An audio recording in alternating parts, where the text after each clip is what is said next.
Do you know the marketing impact of MrBeast dubbing on YouTube?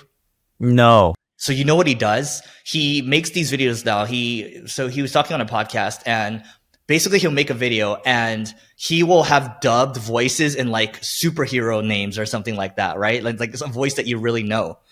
And it could be like a rapper or something like that, right? No, so he's very specific. In Brazil, he used the Spider-Man voice. Correct. Correct. So he'll dub in languages, but I believe he'll also dub in English or for someone that's really famous, right? And then that gets a lot more views. So it might be someone that's a really popular influencer, and they'll just dub in like you can dub in Klingon, for example, which is like a Star Trek language, right?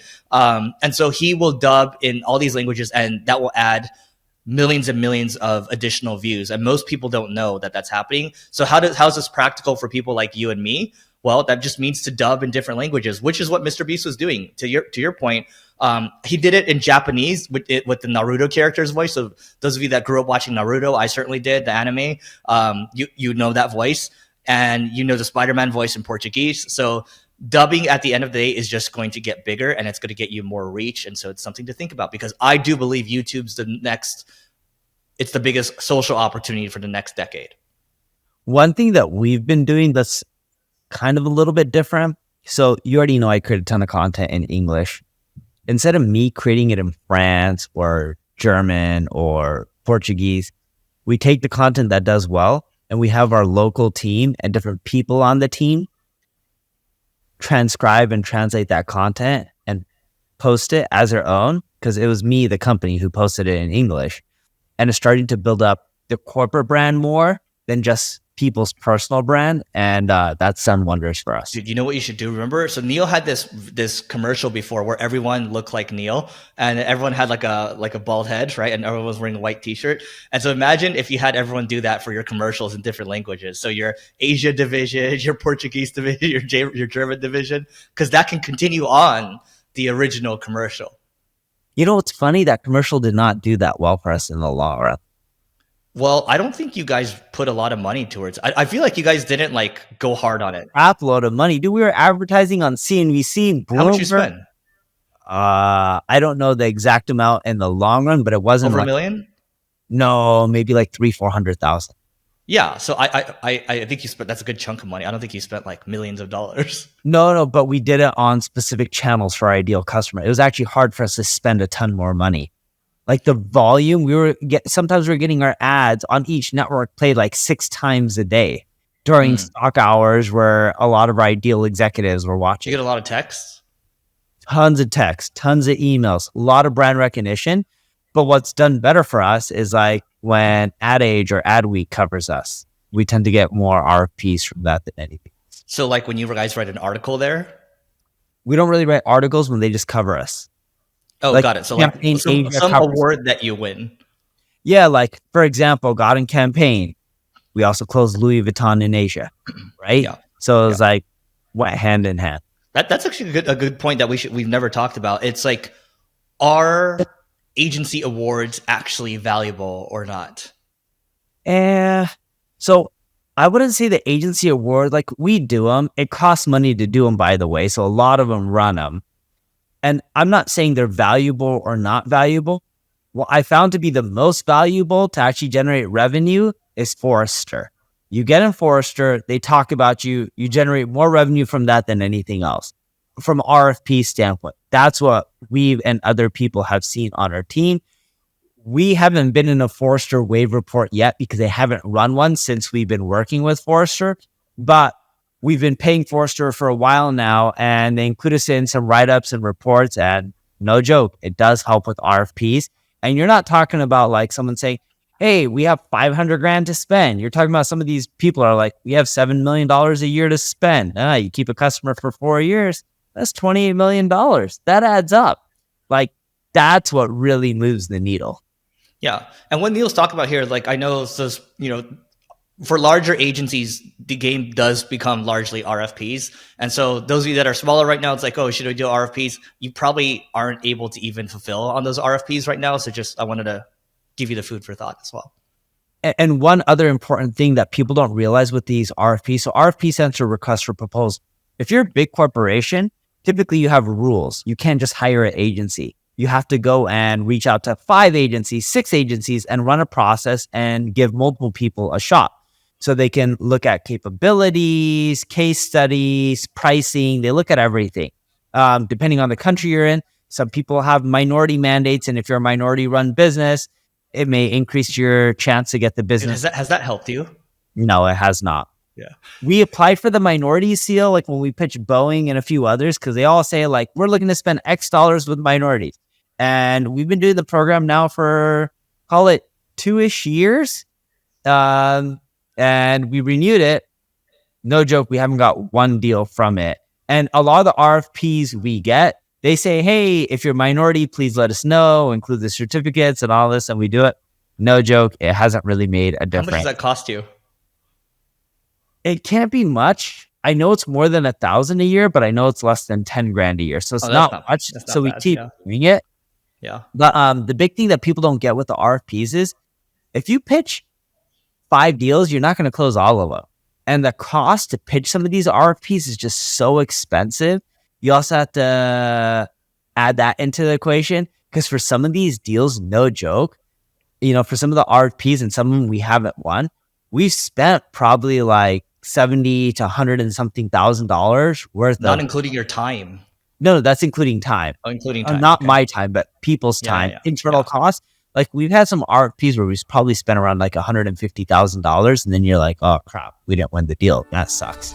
By the way, Neil and I have an agency owners group called the Agency Owners Association. All you have to do, just go to marketingschool.io/agency. Once again, it's marketingschool.io/agency to learn more. And now back to the show. Dude, I want to give you some click-through rate statistics over here. So Noah Kagan tweeted something that adding the New York Times bestseller to his ads increased the click-through rate by 19%. So I'm going to share my screen over here. I have 2 CTR things to share. So let's look at Noah Kagan first and foremost, who's on his honeymoon, by the way. Congratulations, Noah. And congratulations. Yeah, we'll just leave it at that right now. But love your feedback, adding New York Times to book thoughts. So this is like he's adding the seal over here, right? You can see New York Times bestseller, New York Times bestseller up top.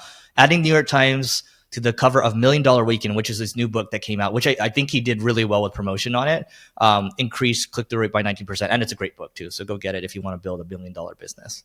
Isn't that interesting? $1 Million Weekend about? It's about how you can build $1 million business in 48 hours, which is the weekend. Got it. Oh, cool. Yeah, I can see it working really well for a book. The question, I saw that when you added it to the topic sheet, right? And I was like, adding a New York Times bestseller to what helps? Like, I'm like, is this for a coaching ad? And be like, hey, I'm Neil Patel. I'm also a New York Times bestseller. Pay me for coaching. Yep. But it makes sense for a book, increasing the CTR. I'm curious if it helps with anything else when you're selling at least products related to personal branding or, an individual selling something. I want to take a second to tell you about my podcast co-host agency, so NP Digital. So Neil Patel Digital.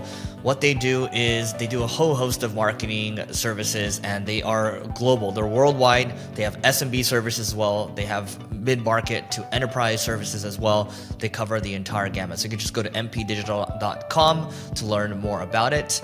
And now back to the episode. Check this one out. This one you're going to like. Okay, so Rob Henderson tweeted this. So each additional negative word in a headline results in a 2.3% increase in click-through rate. Most frequent negative words in headlines: wrong, bad, awful. This is so Neil likes to tweet like, you're doing it wrong. Do it like this. So bad, awful, hate, war, worst, sick, fight, scary, hell, right? And you can see just negative, positive, right? The ratio. So basically, this is just how it works, right? Human beings, we get entertained when we see conflict. So the one I like using is rude awakening. No, you use wrong a lot. I do too, but the word rude awakening, I've used it in a lot of my social content. It's done so well. Really? I haven't seen that much. Yeah. Look, okay. In contrast, each additional positive word in a headline, I didn't see this, is a 1% decrease in click-through rate. Most frequent positive words in headlines: love, pretty, beautiful, truth, hilarious, amazing, save, funny, awesome, care. There you go. Food for thought, everyone. What's funny is we've seen on sales calls, if you're too negative, it actually hurts with the close rates. I believe that, but you're not at that point. You've got them on the call. You don't need to headline them into anything. Yeah. And it's funny too, because like when we'll do like sales pitches, we're not big on, we've analyzed a lot of data because, we use Gong and a few other tools for sales. We're not big on, hey, this is all the stuff you're doing. You guys suck. And this is what could be improved. We think that's a really wrong way of selling. We more so look at it as like, here's the opportunities. And by the way, this is what impact we think it's going to have on ROI. It's up to you if you want to fix them or not, or adjust them. But typically, this is what we see when you do this. This is what it results to in potential either savings or revenue generation. So speaking in more business language versus being just negative on like, you're wrong, or even super positive on like, you're doing a great job, right? And if someone is doing a good job, we let them know like, hey, these are areas that you don't need to focus on much.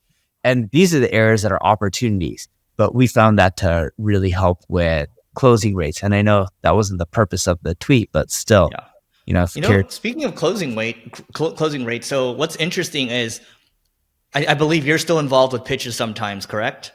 I am.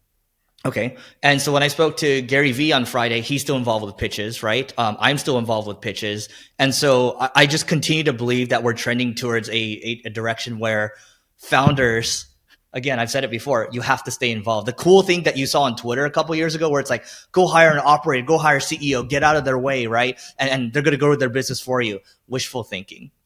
Yeah. So you did an interview with Gary Vaynerchuk on the Leveling Up podcast.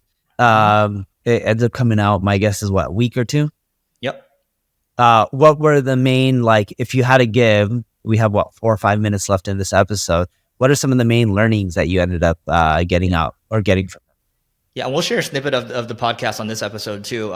But basically, so we had a mutual friend that asked the question, and here's the question. It starts off with, don't give me the cliche answer. What would you do to market in a crowded environment in today's environment? And so then I said it's a software company, right? And then, so I was like, okay, I bet you Gary's just going to say content, right? So like content, right? And then he actually gave a thoughtful, like nuanced answer here. And so basically his answer was LinkedIn. And I was like, okay, so what specifically with LinkedIn? He's like, I would make 40 creatives a day. And I was like, so 40 regular posts, or because you can't do that because they limit your reach, right? No, but he's like 40 ad creatives a day, and I would go extremely hard there on all the different ad formats, and I would spend millions of dollars, and then hopefully add 25 to 50% in growth, and we've just seen that work really well. And I was like, okay, that's actually a thoughtful answer. So people can use that answer if you want. But 40 creatives per day, ad creatives per day is a good chunk. So that's a good chunk. That's 1,200 new creatives a month. Yeah. So what other things did you learn from him? So basically, and I talked to you about this, but VaynerX is his agency holding company. And so I was like, okay, how do you plan on buying the New York Jets? Because that's an aspirational thing. And the Jets are valued at $2 billion, I should say. And he's like, look, it's an aspirational thing, but my way of getting there is VFriends, and then it's VaynerX, my holding company, and then he wants to get into private equity. And so he's saying, Carlyle Group, KKR and all these other groups, they don't really understand marketing, and like he thinks he's going to be able to bring that advantage, and he wants to go out there and buy SaaS companies doing $50-100 million plus or so, and he thinks he can bring a unique advantage there. So I thought that was an interesting take. And you asked for one more, right? Yeah, but on the software end, so we work with a lot of private equity and some of the bigger players, and our agency does a lot in revenue from B2B. You want to know why a lot of private equity companies like Vista Equity don't invest as much in marketing? Why? Because they find that they generate way more of an ROI just investing in sales or buying other companies and cross-selling. Like from a math perspective, I'm not saying it's a wrong or a right approach. We're both marketers, Gary is as well. But in business, just in general, there's no right or wrong way to skin a cat, right? Like you got to figure out what works for you. For example, Gary's great at creating content, so that works for him. Probably a lot of people at Vista or KKR, they specialize, they're really good at M&A and cross-selling and growing, MRR through efficiency by just saying, hey, here's all this customers here, they buy X, all these customers here buy Y.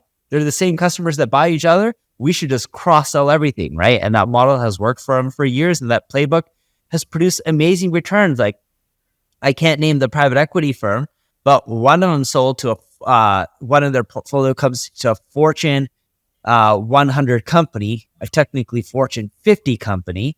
It was a multi-billion-dollar acquisition.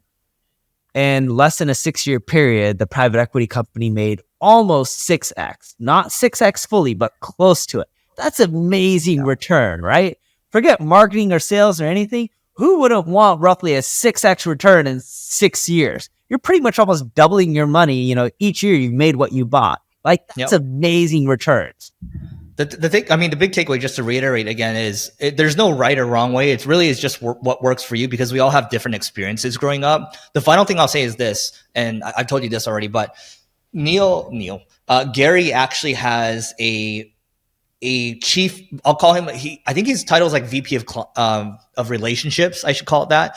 But basically I was like, Gary, he's kind of your de facto chief of staff for relationships, because Gary's a very relationship oriented guy, but he can't be everywhere. Right. And he's always on the go and everything. So this guy is based in Miami. I believe his name's Nick. Forgot his last name, but his name's Nick, and his job is to identify up and coming talent. Could be NFL talent, could be baseball talent, could be music talent or whatever, and then figure out how he can start a relationship with these people, take them out to dinner and everything. And then you have another person, basically Gary's right-hand man, to build relationships with up and comers, and that just gives him a lot of leverage at the end of the day. So I thought that was interesting. But that is it for today. Please don't forget to rate, review, subscribe, and also go to marketingschool.io/agency if you want the secrets to grow your agency faster. We'll go to 7, 8, even 9 figures. Go there, check it out, and we'll see you later.